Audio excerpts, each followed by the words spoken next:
Hello hello, j'espère que vous allez bien. Aujourd'hui on se retrouve pour un bilan lecture du mois de novembre.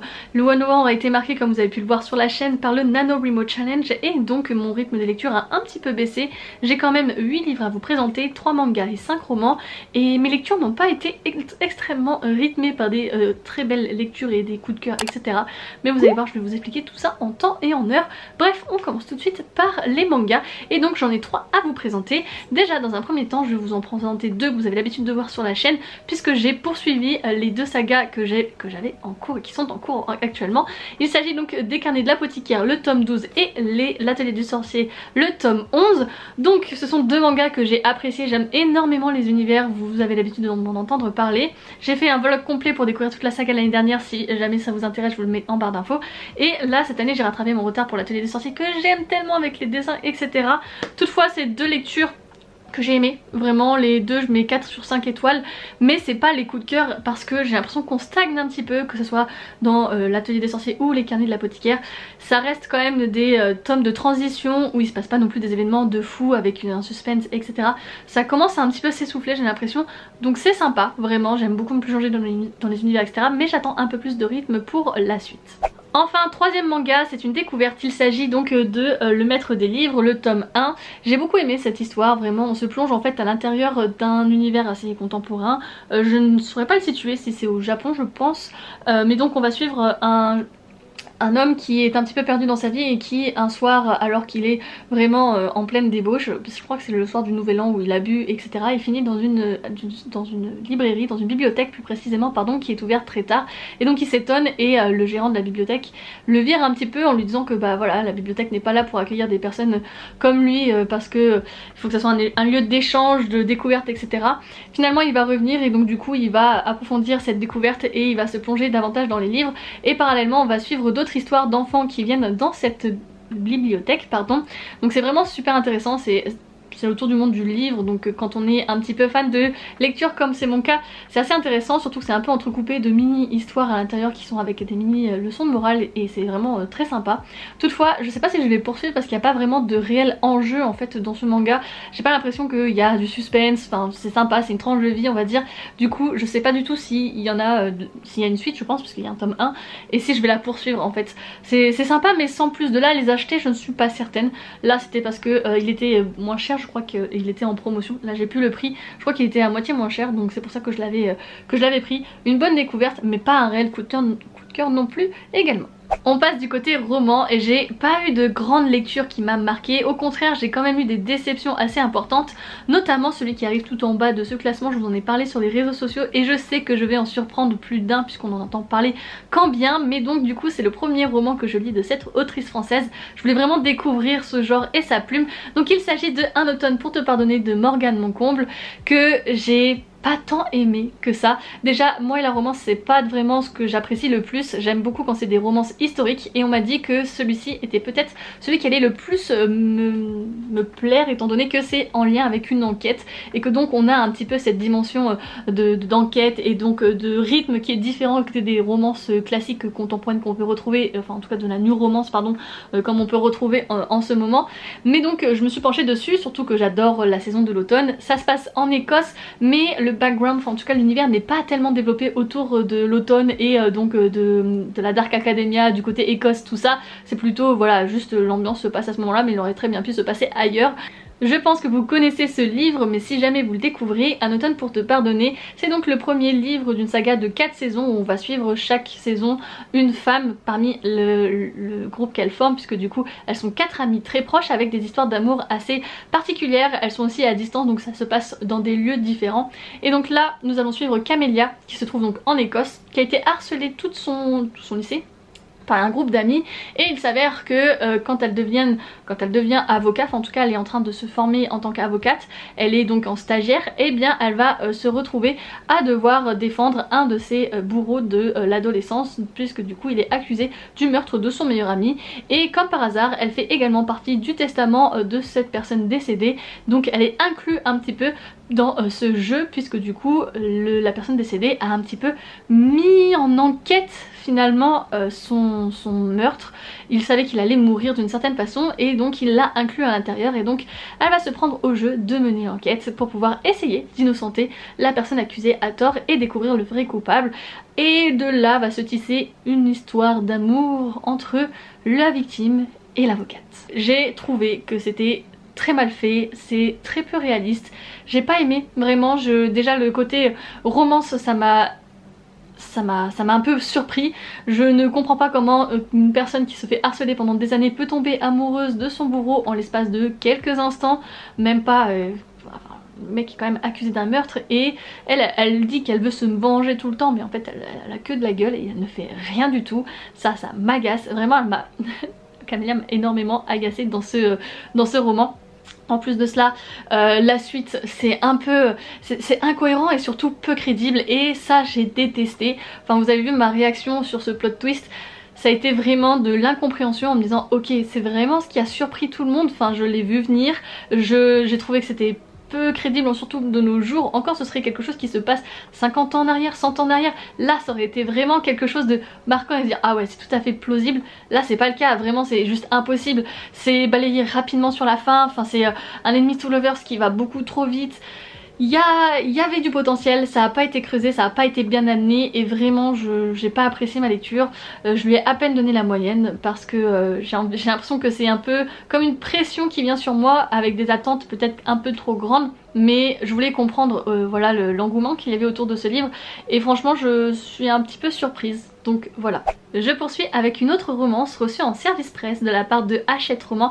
Il s'agit de Quand Haru était là, écrit par Dustin Tao, qui a donc écrit Vous êtes sur le portable de Sam. Je l'avais dans ma pile à lire, mais après la lecture de celui-ci, j'ai décidé de les retirer finalement, puisque ma lecture a été un petit peu mitigée. Nous entrons dans ce livre par une scène assez particulière, puisque nous allons suivre Eric qui est en voyage au Japon et qui va rencontrer Haru, qui va lui faire visiter tout un quartier et lui faire vivre des expériences inoubliables. Puis Eric va rentrer chez lui, il va donc continuer sa vie au quotidien et il tisse une amitié très forte avec un jeune homme dont il est amoureux, mais il ne sait pas si les sentiments sont réciproques, et on apprend très rapidement que donc ce meilleur ami est décédé, et ça a vraiment causé beaucoup de peine à Eric lorsqu'un jour il rencontre à tout hasard au coin de sa rue dans un café Haru qui est également présent. Sauf que Haru, eh ben, il va vite disparaître et réapparaître à des moments assez inattendus, et Eric justement tient à lui pour pouvoir essayer donc de comprendre qui est Haru, pourquoi il est là,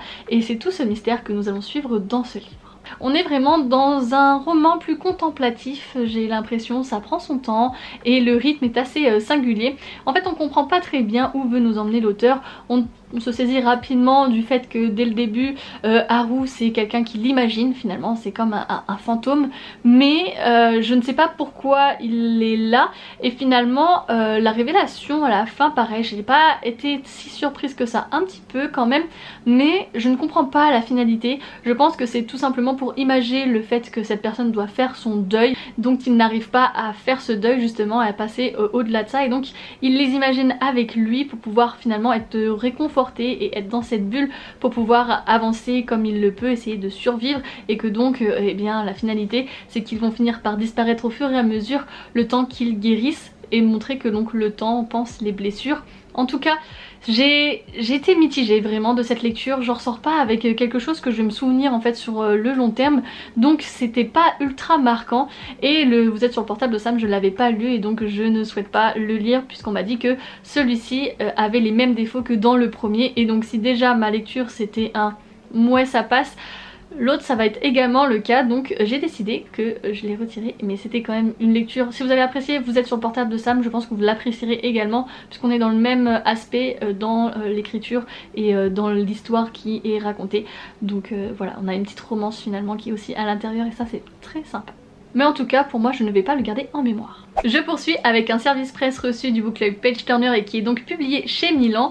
Donc nous avons Corrento, donc l'envol, qui est écrit par Anne Meija Alto.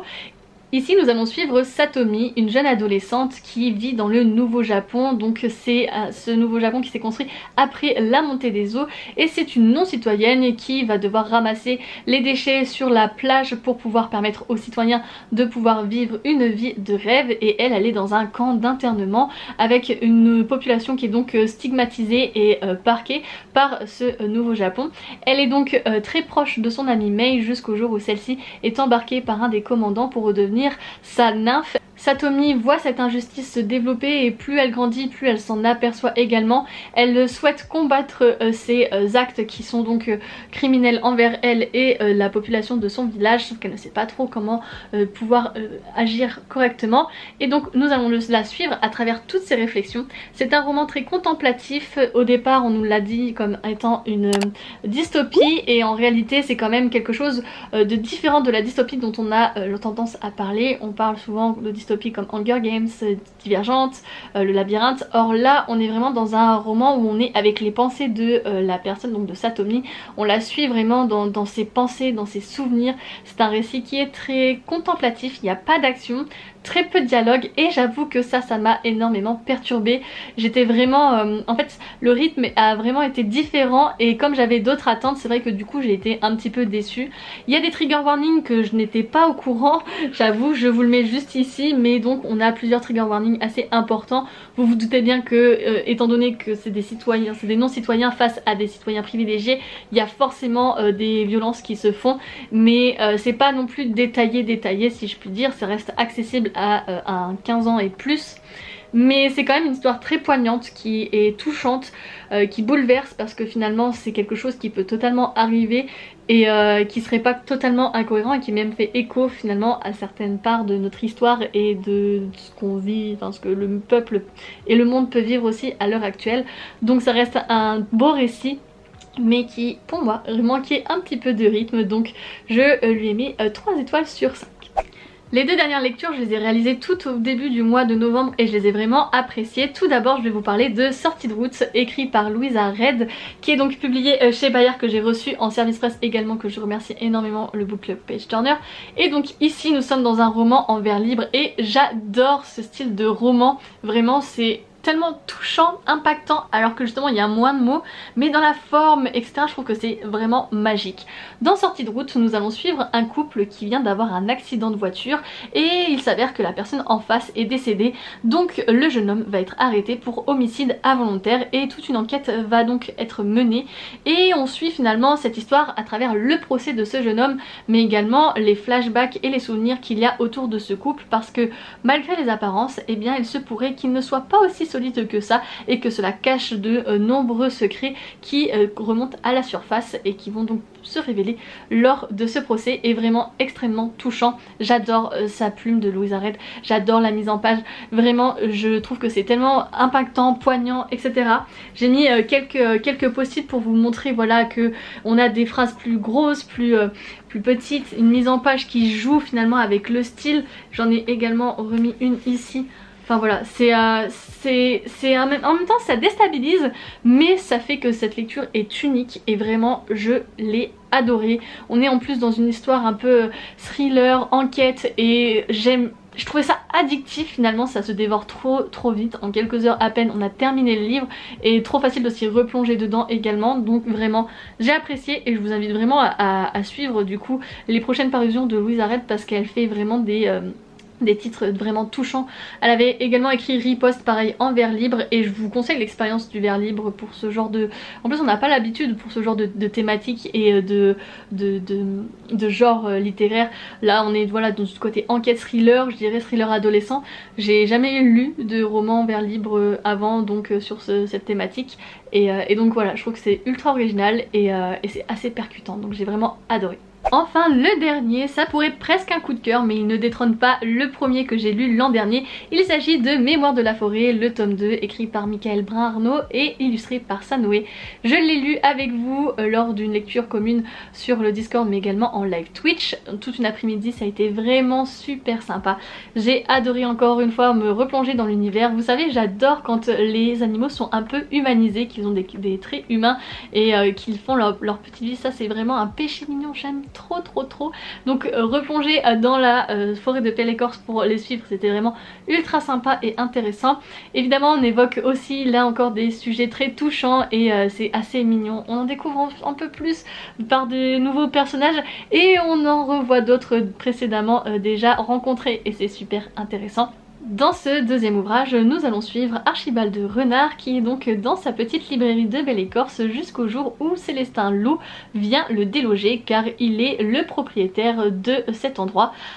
Archibald Renard ne comprend pas pourquoi il lui arrive ceci. Ça fait des générations qu'ils le font, donc depuis Cornelius Renard qu'il a cette librairie, mais il ne comprend pas finalement pourquoi ça ne leur appartient pas, donc il va mener sa petite enquête avec son neveu Bartholomé. Ils vont donc découvrir des révélations et des secrets de famille à travers des lettres qu'a glissées Cornelius Renard au cours de sa vie, puisqu'aujourd'hui il est malade et il est incapable de se souvenir de quoi que ce soit, et heureusement que ces lettres ont existé pour pouvoir retracer toute la vie et mener l'enquête finalement pour savoir si la librairie appartient oui ou non au renard.